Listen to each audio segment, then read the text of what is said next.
What's going on, guys, and welcome back to another video. Today we are going to be discussing the top 5 movies of the first half of 2024. Now, this list is solely based on my opinion. However, I will be doing a part 2 of this at the end of the year to do my overall top movies of 2024. I also, tomorrow, will be releasing the top 5 worst movies of 2024, in my opinion, and really give a deep reason why I felt that those are the case. So, looking at the first half of 2024, I narrowed it down to 5 movies that I have seen and 5 movies that I ultimately have seen multiple times and why I think those are the top movies. So, the first movie that we are going to start off with is Fall Guy. Now, the movie Fall Guy is based on a stunt double's perspective of what life is like. So at the beginning, you see Ryan Gosling's character, Colt Seavers, acting in a movie with his as a stunt double, and ultimately he gets hurt due to a fall. Now, we later learn that fall is based off of his actor's own responsibility. He's the one that wanted the fall to happen because he felt that Colt Seavers was getting too popular and too big for what he wanted. Now, the one thing that's very interesting about this is after the fall, he cuts off a lady named Jody, who is played by Emily Blunt.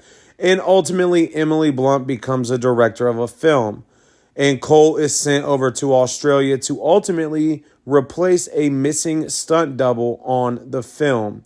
Now, the one thing that was very interesting about this was the movie gave a perspective of Colt and Jody's relationship before the injury. And we ultimately see that Jody is not the one that wanted him back on set or on the set. And so what you see here is the Jody and Cole ultimately have to figure out how to work together.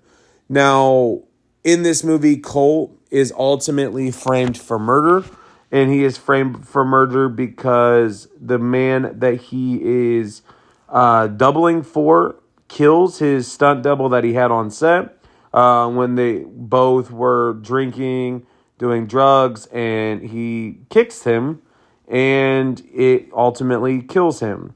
And so what him and his manager try to do is bring Colt in as a cover-up, and they want Colt to be the fall guy, as in the name, for the murder of the former stunt double. Ultimately, what Jody and Colt do is they kind of repair their relationship, and they realize what is going on. And the one thing that I really enjoyed was once they figured out what the issue was, they worked well together to basically bring down the actor responsible for the murder. Now, the one thing that made this movie one of the top movies of the year is really the action and the storytelling in it. I thought it did a great job of it was a very easy movie to follow along to. And the action overtook the romantic aspect of it. Now, the one thing that had me a little worried going into the movie was, is there's going to be a lot of romance? Are we going to see more action? And the romance was there in some scenes, but it did not overtake from the storytelling and the acting. So, to me, Fall Guy is one of the best overall movies of the year. I saw it 3 times. I actually purchased it to rewatch later down the line. Movie number 2 is The Long Game. Now, for me, The Long Game is based off a true story in Texas.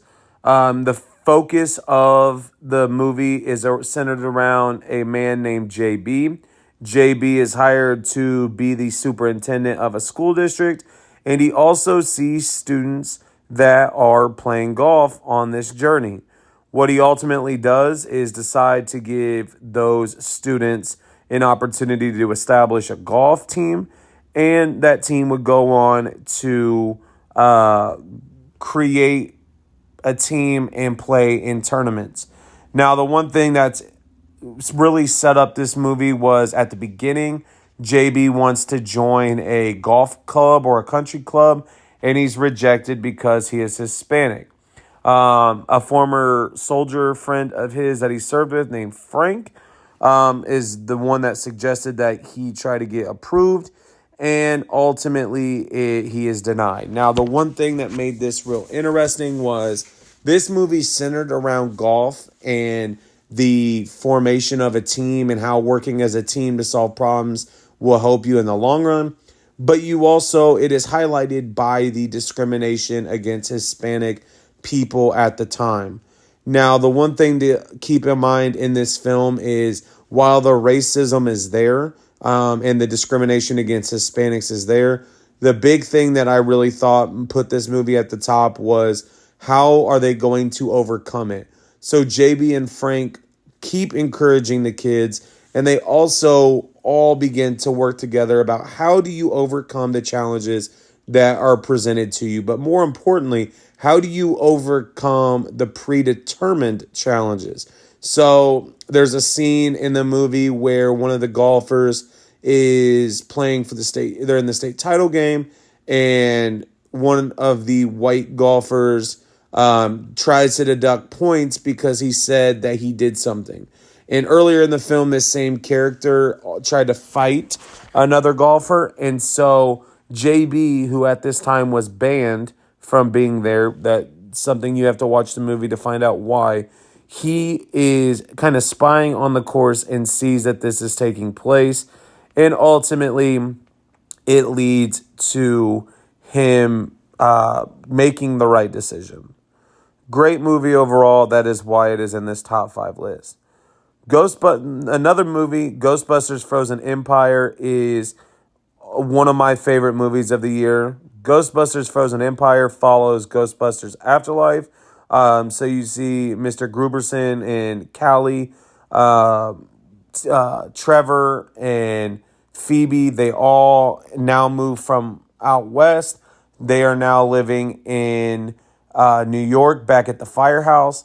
And so what their role is you see them completing the Ghostbusters operation, but they're also facing the challenges that are going on. Now, the one thing I really loved about this movie was it followed, to me, in my opinion, it followed Afterlife perfectly. So you see the transition from realizing the importance of being a Ghostbuster and moving it out to New York and continuing what their grandfather and dad had done before. It really made the movie very entertaining. You also see the development of Lucky. Lucky is now working at the new center where they are going to really analyze the ghost. So Trevor gets to have that time with Lucky, and you see their relationship and where that kind of goes. The funniest part of that is the Fire Master. There's that you have to watch it to see how he is set up in the film. But the Fire Master was one of my favorite characters in all of the Ghostbusters series. So that's why Ghostbusters is up there. The one thing I really hope happens is they develop another extension of this part of the film.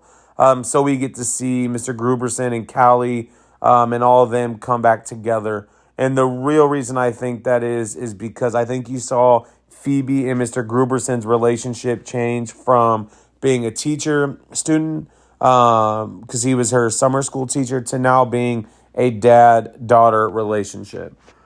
Another movie that I believe really meets the eye and is a great overall movie is The Ministry of Ungentlemanly Warfare.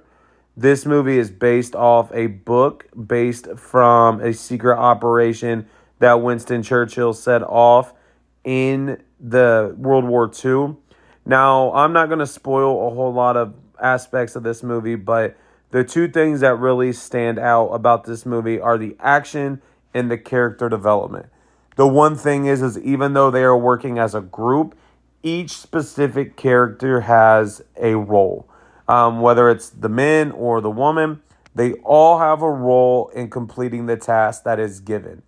And like I said, the storytelling flows very nicely and the action is great. Now, obviously, There are certain aspects of it, like when they go and raid a Nazi camp, that are a little overdone. However, it to me is done right, and it is a movie that I saw multiple times as well. So really, every movie on this list I have seen 2 or more times, and I own every one of these movies except The Long Game is available on Netflix, so you are able to watch that there.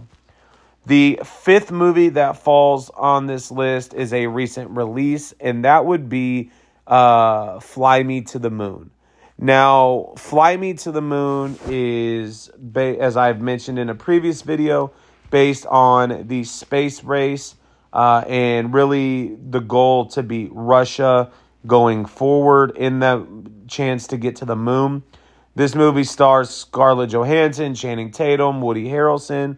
And so I'm not really going to go into a whole lot because this is a recent release. But the one thing that really put this movie on this list was, as a social studies history teacher, the one thing is I enjoy the history aspect of it. So at the beginning, you see what they're just talking about with news articles and interviews, but you also see the development of NASA and what the role is. And so you see a character like Kelly Jones. Everybody in their life has met a Kelly Jones, somebody that's over the top, somebody that's crazy, that will lie to get things done. And so ultimately, it gives that perspective of this is a good character for this specific title. So ultimately, in the previews, this is not a spoiler. You see that it is the Apollo 11 mission. They are trying to get to the moon, but you also see the challenges with funding, the challenges with engineering, but also the challenges of overcoming previous failures. So that is why that movie ranks as one of my top favorites. The big thing is it real? Is it not real? You kind of see a little bit of both aspects in the film there. So, like I said, these are my top 5 movies of 2024 so far. Ultimately, at the end of the year, I will do another recap that kind of highlights movies that are coming out and kind of are already out or previously out. And so what I'll do is I'll revisit this list. I'll see what movies are still on it, what movies get knocked off, and we will go from there. But as always, thank you for watching. Please hit the subscribe button. That's the one thing I'm trying to do, is continue to put out reviews and grow this channel. Make sure, comment below. Let me know what your favorite movies of 2024 are so far. But also let me know, is there a movie or two that you are looking forward to coming out? For me, I'm really looking forward to Reagan. I'm really looking forward to Wicked because I am a Wizard of Oz fan. The Wizard of Oz is my favorite movie of all time. So, like I said, make sure to comment. Be on the lookout for the worst movies of 2024 so far. And comment what your favorite movie of the year is. So, thank you for watching and have a wonderful day.